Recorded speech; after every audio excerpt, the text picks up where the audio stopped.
three books from which this lecture is taken are The God Kings of Europe, which was published a couple of years ago, The God Kings of England, which was published last year, and The God Kings of Outremer, which hopefully will be published at the end of this year. Outremer, which simply is sort of old French for overseas, was the name by which the Western Knights called Palestine. And what I'm going to be looking at is the origins, the dynasties, and why they opposed the Roman Church. This is the front of the God Kings of Europe, and it's about the descendants of not only Jesus but the Odonic line and how they intermarried and what they did. This, the God Kings of England, is a little later. This is the Norman or the Norsemen invasions of Normandy and England. One of the things that I stress throughout all the books that I've written is chronology. Unless we understand the order in which things happened, it is very difficult to understand why those things happened. The first date is the year 895, when a Viking force under Rus, or Rollo as he was sometimes known, or Rolf the Ganger, and a guy called Ragnar Gormson invaded northern France.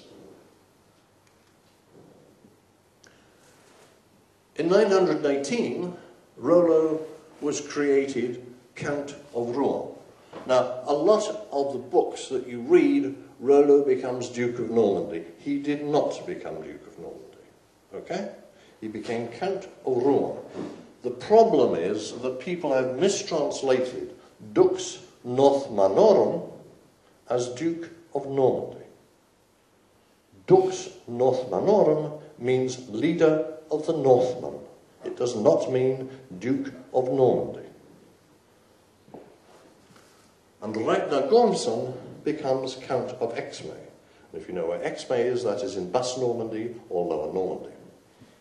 Rollo was created Count of Rouen and Ragnar Count of Exmays, which, if you know where Exmay is, it is in Basse Normandy or Lower Normandy.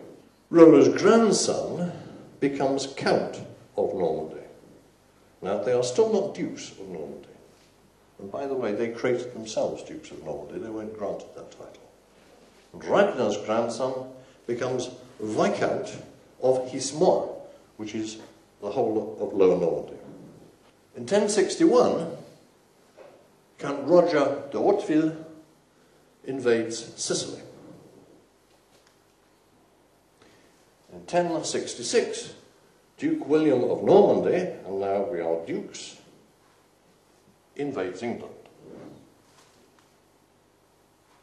In 1097, Duke Robert of Normandy and the Hautevilles lead an expedition to conquer Jerusalem. What have all these dates in common? To determine this, we must go back 2,000 years, to 1100 BC and to Babylon. In 1157 BC, the Kassite dynasty of Babylon was replaced by the second Isin dynasty. The Kassite dynasty had ruled Babylon for some 500 years. It was ended by the hand of Marduk.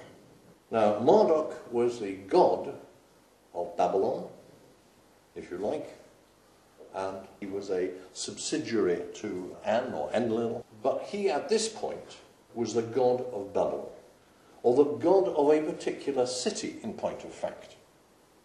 Now, the whole point about Babylonian religious system at this point was that the god was responsible for everything.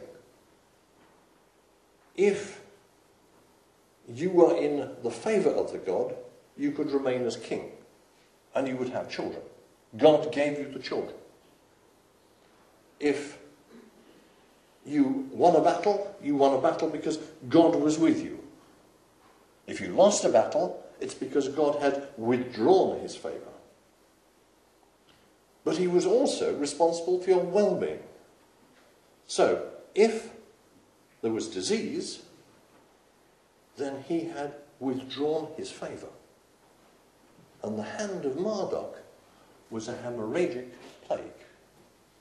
A hemorrhagic plague is basically where it is, first of all, carried from person to person, and you get boils, you get emissions of blood, etc.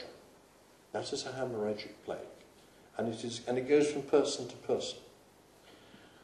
It so happens that this has become very interesting recently, because they have discovered that the Black Death was in fact not a bubonic plague, it was a hemorrhagic plague. And this has been brought out in a number of academic reviews, and this is why. The people had to leave Babylon because God was no longer with them. But some people built up an immunity to this hemorrhagic plague. This mutation, because that's what it is known as CCR5 Delta 32. Why is it so important now? Why have we suddenly become interested in this? Because guess what? It gives you immunity to HIV-1. So, they left Mesopotamia and they moved north. They possibly founded Troy.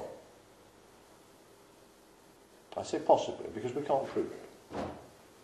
But we shall be able to show that they were certainly in Troy.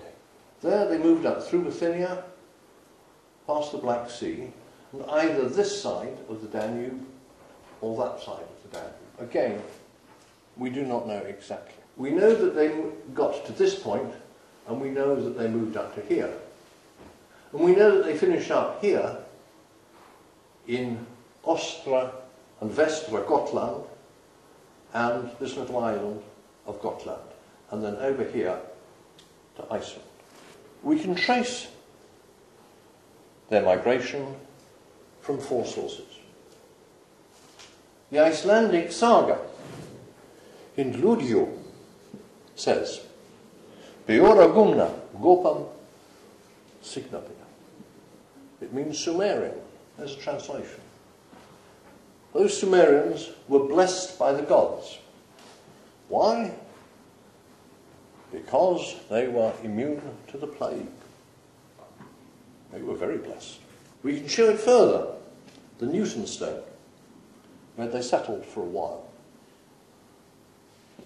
That's now in the Aberdeen University. They were known at this point as the Kassai. From the Kassite dynasty, they were called the Kassai. And the greatest number of CCR5 Delta 32 mutations has shown up in Scandinavia, southern Scandinavia, and particularly Iceland. So we can trace their migration by this mutation.